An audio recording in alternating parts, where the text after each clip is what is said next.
So, welcome back. Let us start today's topic. It is lecture number 9 of 12th class physics, and today we are going to discuss about electric field. So, very important topic. I hope you have watched all previous videos carefully, and now you are aware about the Coulomb law. So, let us start. Let me write definition of electric field and then I will explain it to you. Okay. So dear students, this is the definition of electric field. क्या होती है पढ़िए. The space or region around the charged body within which its influence can be experienced or felt by the other small charge is called as electric field. ठीक है, क्या होती है देखिए, बहुत ही आसान है. लेट अस से आप लोगों के पास एक चार्ज्ड बॉडी है. We have a charged body. क्या है बच्चों, ये एक चार्ज्ड बॉडी है. Some charge is given to this body. ठीक है, अब हम क्या करते हैं, इस चार्ज्ड बॉडी के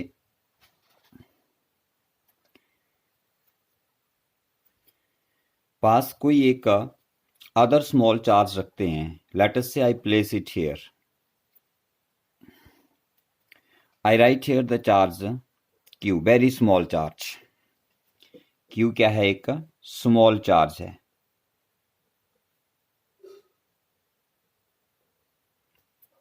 सो लेट अस से ये जो चार्ज बॉडी है इसके ऊपर कुछ चार्ज है और इसका जो टोटल चार्ज है वो कैपिटल Q मान लेते हैं और इनके बीच का डिस्टेंस लेट अस से लाइक और R सपोज कर लिया. तो सिंपल वर्ड्स में कूलम्ब लॉ क्या कहता है बच्चों, इस क्यू के ऊपर और इस क्यू के ऊपर दोनों एक दूसरे के ऊपर फोर्स लगाएंगे. 1/4 pi epsilon not Q upon R square.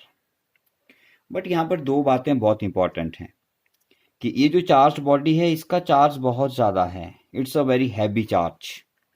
और ये जो दूसरी बॉडी है इसका चार्ज बहुत ही छोटा है और ये साइज में बॉडी बहुत ही छोटी है.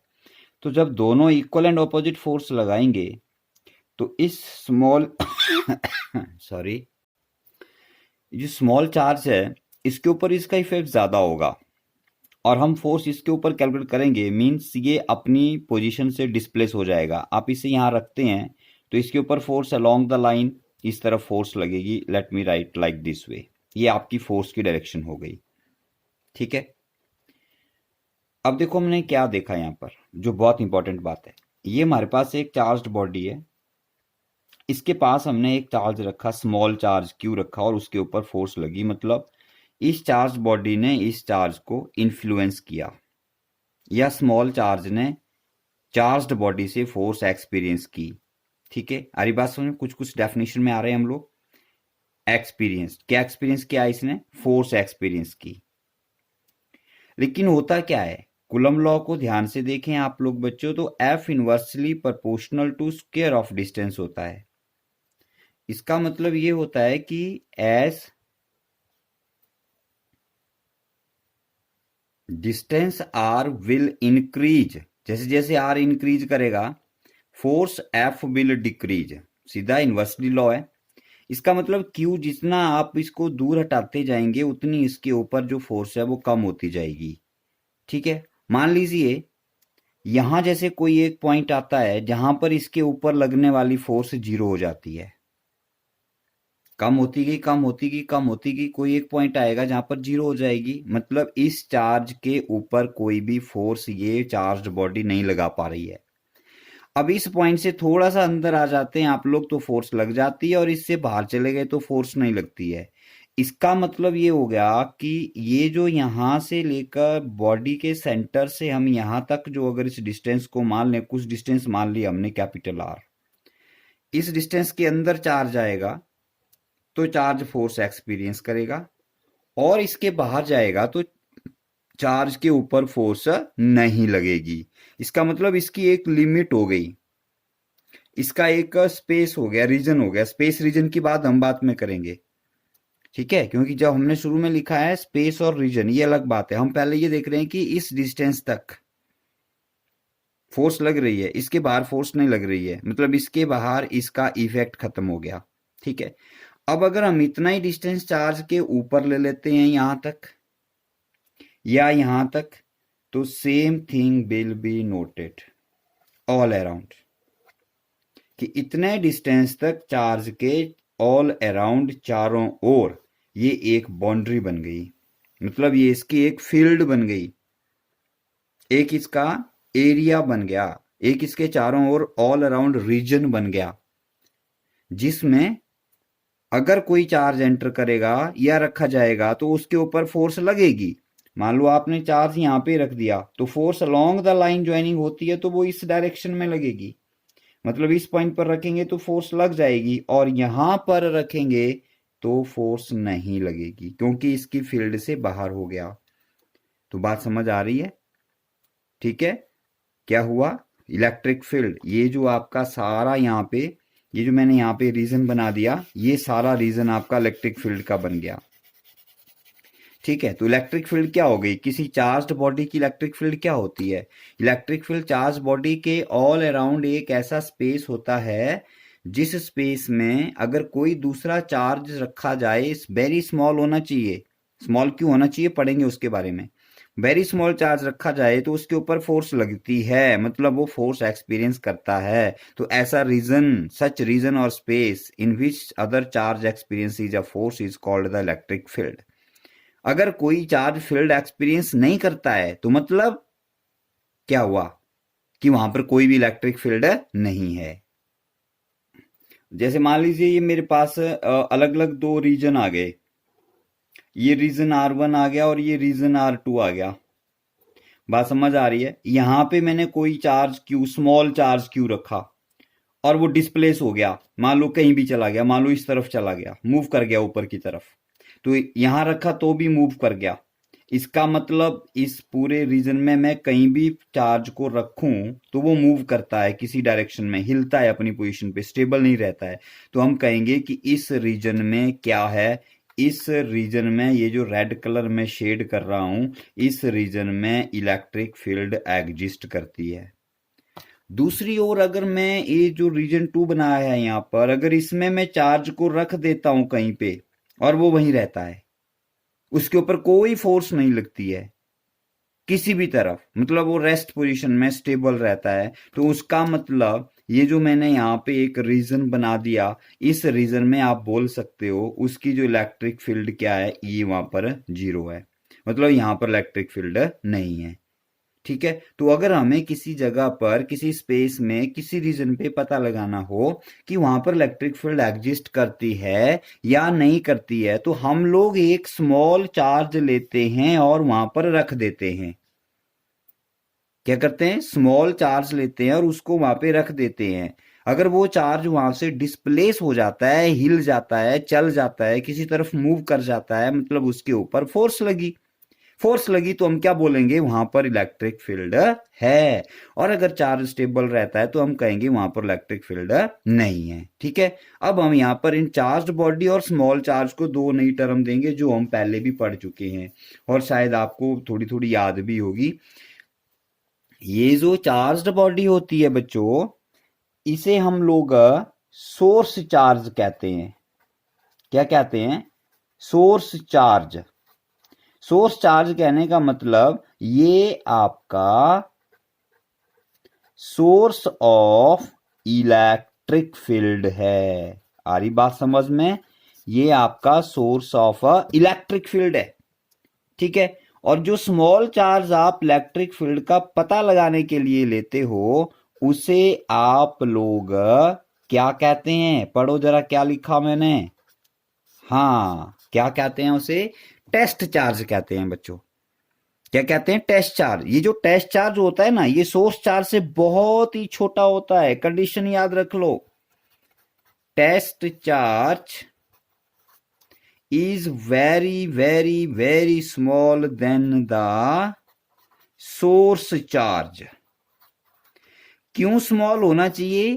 क्योंकि अगर टेस्ट चार्ज बड़ा होगा तो फिर वो सोर्स चार्ज के ऊपर भी फोर्स लगाएगा।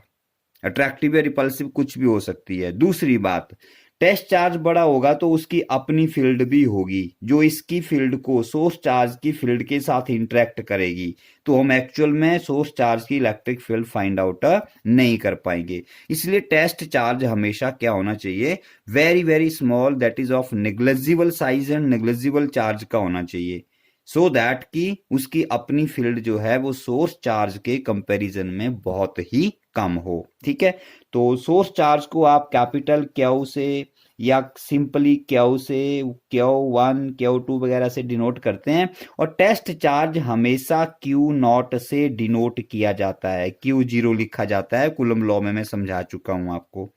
एक बात और बताना चाहूंगा, test charge always taken positive. अगर कहीं पर कहा ना जाए तो, अगर नेगेटिव लेना होगा तो लिखा होगा, क्या लिखा होगा? Negative test charge. और अगर साइन मेंशन नहीं किया गया टेस्ट चार्ज का तो आप लोगों ने उसे पॉजिटिव ही रखना है। क्या रखना है? पॉजिटिव ही लेके चलना है। पॉजिटिव टेस्ट चार्ज हम इसे कहते हैं। तो बच्चों ये बन गए डेफिनेशन किसकी? सोर्स चार्ज और टेस्ट चार्ज की। द पॉइंट चार्ज और the charged body producing the electric field, जो इलेक्ट्रिक फील्ड प्रोड्यूस करेगी उसे सोर्स चार्ज कहा जाएगा। कैपिटल क्यू से चार्ज या Q1 2 3 से डिनोट किया जाएगा। और टेस्ट चार्ज हो गया the infinitesimally small charge. The infinitesimally small charge, इसका मीनिंग है वेरी स्मॉल चार्ज, बहुत ही कम है। किसके कंपैरिजन में? सोर्स के कंपैरिजन में। Experiencing force when placed in electric field, जब उसे इलेक्ट्रिक फील्ड में रखा जाएगा किसी सोर्स चार्ज की तो उसके ऊपर फोर्स लगती है, जिसका यूज हम इलेक्ट्रिक फील्ड का एग्जिस्टेंस के लिए पता लगाने के लिए कि वहां पर फील्ड है या नहीं है उसके लिए करते हैं, उसे हम टेस्ट चार्ज कहेंगे। और इसका नोटेशन Q0 होगा, पहले बता चुका हूं। ठीक है, तो अब हमारी नेक्स्ट टर्म आती है बच्चों, नेक्स्ट टर्म आती है हमारी electric field intensity. Electric field intensity बहुत इंपॉर्टेंट टर्म है। सो लेट अस सी क्या होती है।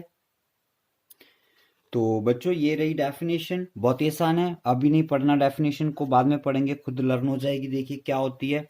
मान लीजिए ये कैपिटल क्यू एक हमारे पास सोर्स चार्ज है। क्या है बच्चों? Source charge. ठीक है, इसके चारों ओर एक फील्ड है। कौन सी फील्ड है? इलेक्ट्रिक फील्ड है। ये मैंने इसका इलेक्ट्रिक फील्ड का रीजन बना दिया, ऑल अराउंड ये मैंने एक सर्कल बना दिया, इसके चारों ओर ये इसकी इलेक्ट्रिक फील्ड है। ठीक है, इसके बाहर चार्ज रखेंगे तो फोर्स नहीं लगेगी, इसके अंदर रखेंगे तो फोर्स लगेगी। मान लो मैंने यहाँ पर एक चार्ज Q0 रख दिया, जिसे आप लोग बच्चों क्या बोलेंगे? टेस्ट चार्ज बोलेंगे।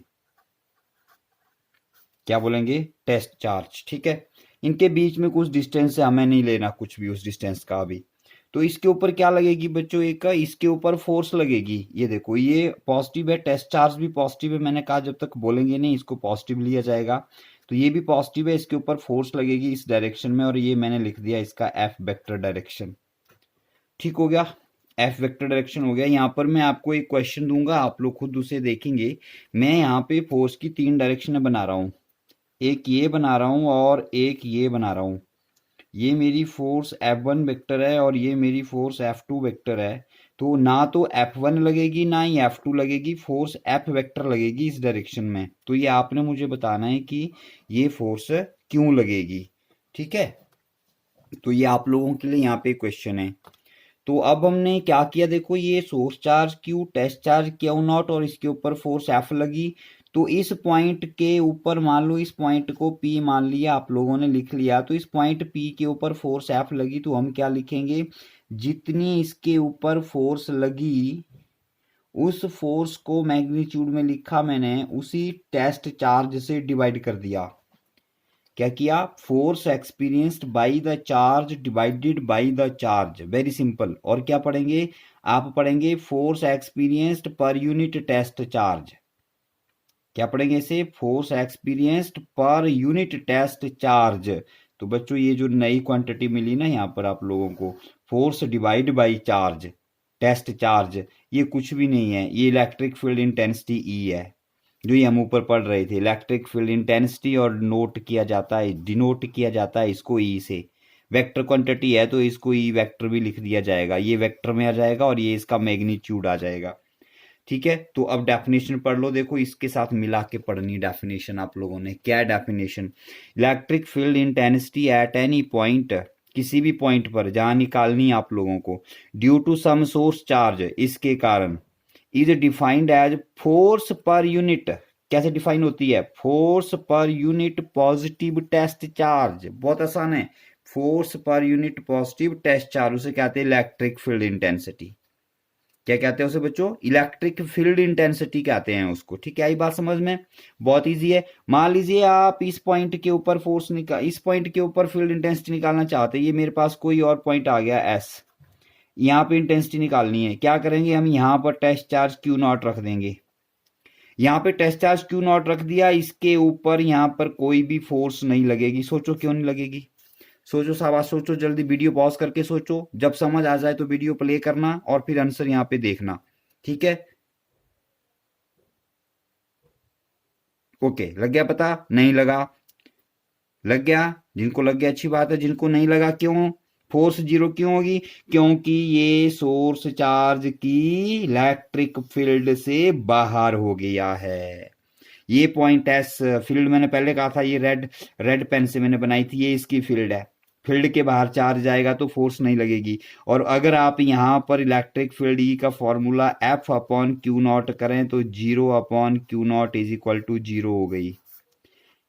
इसका सिंपल सा मीनिंग हो गया कि जहां पर फोर्स नहीं लगेगी चार्ज के ऊपर, वहां पर इलेक्ट्रिक फील्ड भी नहीं होगी। अगर कोई चार्ज किसी पॉइंट पर रखने के बाद डिस्प्लेस हो जाता है तो मतलब वहां पर इलेक्ट्रिक फील्ड भी है। कुछ स्पेशल केस आएंगे, हम बाद में भी उनको लेंगे, अभी हम सिर्फ इलेक्ट्रिक फील्ड के बारे में यहाँ पर डिस्कस कर रहे हैं। अब हम बात कर लेते हैं इसके स्केलर और वेक्टर के फॉर्म में। तो ये तो हो गया बच्चों स्केलर फॉर्म, ये एक वेक्टर क्वांटिटी है। इलेक्ट्रिक फील्ड कौन सी क्वांटिटी है, वेक्टर क्वांटिटी है, फॉर्मूले से पता लग रहा है, एफ अपॉन क्यू नॉट कर रहे हैं आप लोग। Vector quantity, force vector quantity होती है। तो so you can write electric field is equal to F vector upon q naught. क्या लिखेंगे बच्चों, E vector is equal to F vector upon q naught लिख देंगे आप इसको, बहुत सिंपल है। इसका मतलब कि ई की डायरेक्शन भी वही होगी जो फोर्स की डायरेक्शन होगी, ई का डायरेक्शन भी वही होगा जो किसका डायरेक्शन होगा, फोर्स का डायरेक्शन होगा। लेकिन इसकी डायरेक्शन को डिफाइन करने का हमारे पास यहाँ पर +2 क्लास फिजिक्स में एक ट्रिक भी दिया गया है और उसको हम लोग इसकी डायरेक्शन भी मानते हैं। तो क्या है वो ट्रिक, देखिए मैं लिखता हूं यहाँ पे। Okay, so direction of electric field की जब हम बात करते हैं, एक वेक्टर क्वांटिटी है तो इसकी डायरेक्शन होगी, तो जब हम फील्ड की डायरेक्शन की बात करते हैं तो इसकी वही डायरेक्शन होती है जो टेस्ट चार्ज के ऊपर फोर्स की होती है। ये तो आ गया सिंपल। तो क्या पहले फोर्स निकालेंगे, नहीं, एक सिंपल वे भी है। क्या है सिंपल वे, इलेक्ट्रिक फील्ड की डायरेक्शन क्या ली जाती है, is taken as the direction of motion of positive test charge. Positive test charge positive test charge लेना है और उसको फील्ड के अंदर रखना है। जिधर वो मूव करेगा वो आपकी इलेक्ट्रिक फील्ड की डायरेक्शन होगी, सीधी सी बात है। ठीक है, जैसे फॉर एग्जांपल आप इस पॉइंट के ऊपर फील्ड की डायरेक्शन निकालना चाहते हैं कि इस पॉइंट पर फील्ड क्या है, मान लिया यहाँ पर फील्ड है, मान लिया फील्ड है, मैं क्या करूंगा, एक पॉजिटिव टेस्ट चार्ज यहाँ पे रखूंगा और मान लो ये मूव करता है इस डायरेक्शन में। तो इस मैं क्या कहूंगा, मैं कहूंगा मेरी इलेक्ट्रिक फील्ड की डायरेक्शन जो है वो किस तरफ है, राइट हैंड साइड पे है। आप ये बोल सकते हैं it is towards the positive x axis. अरे बात समझ में, मान लीजिए मैं यहाँ पर एक टेस्ट चार्ज रख देता हूँ क्यू नॉट और वो मूव करता है अपवर्ड डायरेक्शन में। पॉजिटिव चार्ज रखा और मूव कर गया ऊपर की direction, upward, positive y axis में। तो हम कहेंगे यहाँ पर फील्ड क्या है आपकी, अपवर्ड है। तो जब भी फील्ड की डायरेक्शन निकालनी है तो हम पॉजिटिव चार्ज लेते हैं, टेस्ट चार्ज लेंगे, टेस्ट चार्ज लेंगे।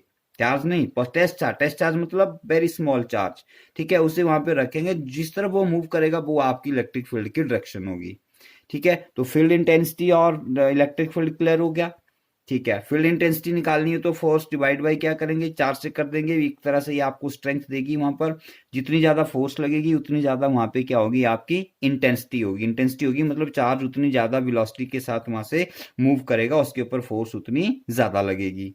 हरी बात समझ में, आपको पता है जब फोर्स लगती है तो एक्सेलरेशन प्रोड्यूस होता है, और एक्सेलरेशन प्रोड्यूस होता है तो फिर वेलोसिटी इंक्रीज होती है। Are you getting my point? Okay, so let us move further. एक बात हम पहले ही पढ़ चुके हैं, जो टेस्ट चार्ज क्यू नॉट है ये वेरी वेरी स्मॉल होना चाहिए। टेस्ट चार्ज क्या होना चाहिए, वेरी वेरी स्मॉल होना चाहिए। वेरी वेरी स्मॉल होने का मतलब है ये अप्रोक्सीमेटली इक्वल टू जीरो होना चाहिए, इक्वल टू जीरो, अप्रोक्सीमेटली बोल रहे हैं, मतलब जीरो नहीं होना चाहिए, जीरो के करीब होना चाहिए, ठीक है, जीरो नहीं होना चाहिए। अगर जीरो हो गया तो एफ अपॉन क्यू नॉट जो आप लिखेंगे तो वो एफ अपॉन जीरो हो जाएगा, और एफ अपॉन जीरो अनडिफाइन हो जाता है। आ रही बात समझ में? तब तो फॉर्मूला हमारा यहाँ पे फेल हो गया। तो जो क्यू नॉट है वो जीरो नहीं होना चाहिए, जीरो के करीब होना चाहिए, और जो जीरो नहीं है, जीरो के करीब है, it is tending to approach the zero, very very small, तो उसे आप लोग बच्चों ऐसे लिखते हैं, +1 क्लास में पढ़ा होगा आपने, लिमिट की फॉर्म में लिख देते हैं आप लोग, limit q naught tending to zero कर देते हैं। तो फिर आप इलेक्ट्रिक फील्ड की जो फॉर्मूला है वो ऐसे लिख सकते हैं, E vector is equal to limit Q naught tending to 0 F vector upon Q naught. In actual practice we don't write this, हम ये लिखते नहीं है, बट ये एक समझाने का तरीका हो गया कि tending to zero means very very small होना चाहिए, ठीक है। क्यों होना चाहिए हम पहले पढ़ चुके हैं। अब हम बात कर लेते हैं इसके यूनिट के बारे में। यूनिट निकालने बहुत सिंपल है, E is equal to F upon q naught होता है, एफ का यूनिट हो गया न्यूटन एसआई, और चार्ज का यूनिट हो गया कूलम, न्यूटन पर कूलम हो गया, आप इसको न्यूटन पर कूलम भी लिख सकते हो, ये इसके यूनिट हो गए। सीजीएस की बात करेंगे, न्यूटन का सीजीएस जब आप लेते हैं तो सबको पता है क्या होता है, डाइन होता है, और कूलम का सीजीएस क्या होता है, बोलो बच्चों, ये होता है स्टैट कूलम, ठीक हो गया, स्टैट कूलम लिख सकते हो, डाइन स्टैट कूलम, COULOMB, जो भी आपने लिखना है, ठीक है, सिंबल में लिखें चाहे ऐसे लिखें। अब हम बात कर लेते हैं इसके डायमेंशनल फॉर्मूले की। इसका जो डायमेंशनल फॉर्मूला होता है बच्चों वो आता है E is equal to F upon q naught से, आप लोगों के लिए होमवर्क दे रहा हूं, एफ का डायमेंशन फार्मूला पुट करना है, क्यू का डायमेंशन फार्मूला चार्ज का पुट करना है, और आपको यहाँ पे आंसर मिल जाना है MLT-3A-1। फाइंड आउट करना है, कैलकुलेट करना है, फिर बताना है कि ये सही है कि गलत है, ठीक है। ये मैंने सही लिखा कि गलत लिखा, इट इज राइट और नॉट, ठीक है, मुझे लिख के भेजना है आपने। ओके, तो ये आज का आपका इलेक्ट्रिक फील्ड इंटेंसिटी का कॉन्सेप्ट भी कंप्लीट हो गया। अब यहाँ पे कुछ बात कर लेते हैं क्वेश्चंस की, एमसीक्यू या कंपटीशन है पॉइंट ऑफ व्यू से। तो उसमें बच्चों मैं कहना चाहूंगा, आप लोगों ने अभी फॉर्मूला ड्राइव पढ़ा आपकी इलेक्ट्रिक फील्ड इंटेंसिटी का, E is equal to F upon q naught, ठीक है। यहां से मैं एक फॉर्मूला ड्राइव कर लेता हूं, F is equal to q into E, q naught हटा दिया मैंने, टेस्ट चार्ज हटा दिया, टेस्ट चार्ज तो तब लेंगे जब हमें पता लगाना है कि इलेक्ट्रिक फील्ड है या नहीं है, लेकिन यहां से फॉर्मूला आ गया electric field into charge, dimensionally correct करने का, डायमेंशनली करेक्ट होगा फॉर्मूला, आप चेक कर सकते हो।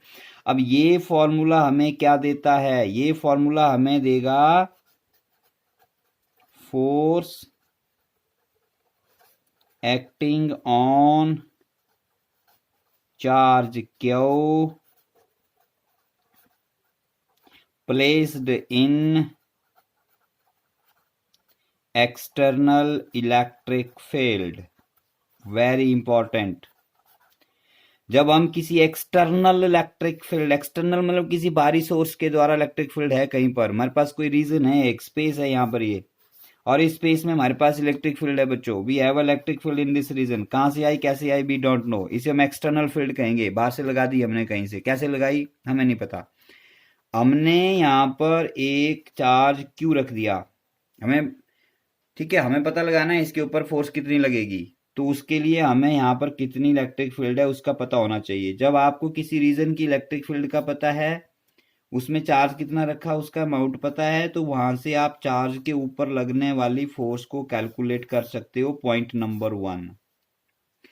पॉइंट नंबर 2, इस पूरी डिस्कशन में कहीं भी मास का नाम नहीं आया। इसका मतलब ये हुआ कि इलेक्ट्रिक फील्ड जो फोर्स लगाती है वो मास का इंडिपेंडेंट होती है।